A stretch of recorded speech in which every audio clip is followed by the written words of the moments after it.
Hi everyone. Today I'm here to talk about why hiring a brand strategy expert is a growth decision more than a marketing expense. Well, this is a topic that a lot of times the founders throw at me during the pitch discussions or the strategic discussions when we come across and tell them that their business right now needs more branding than the marketing. Of course, there are businesses which have, grown to remarkable limits and they then realize that right now what they need most is branding.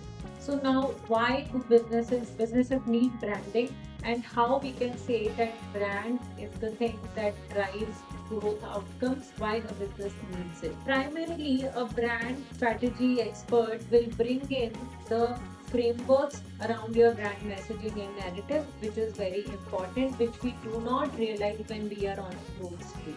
It also builds strong market credibility, which is the primary thing when you are escalating from one level to another level. So that means when you are taking the leap of brand growth, credibility is something which you cannot avoid on or keep for later on. So you need a brand strategy expert to work on your credibility aspects. Branding is also important for faster customer trust and adoption because when you're scaling, of course, your competition is also growing and people look for you in comparison to other leading service providers or product owners. So, what do you need there? You need trust, you need early adoption.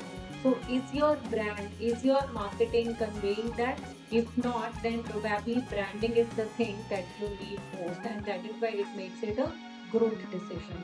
Branding also gives your product or service the greater pricing power. Most of the times when businesses are elevating, from a certain level of, let's say, 500 cr, and you are ready to, make it a 1000 cr company, or you set your eyes on a 3000 cr company. So when you're looking for that kind of a growth, pricing is very important, and branding is the aspect that gives you greater pricing power, because if you are getting ready to compete with a certain sector, you need to have that kind of branding aura, that kind of messaging, that kind of perception built around your business, that people trust you, people agree to subscribe to your business as that brand for which they can charge premium or whatever higher price you as compared to your competitors.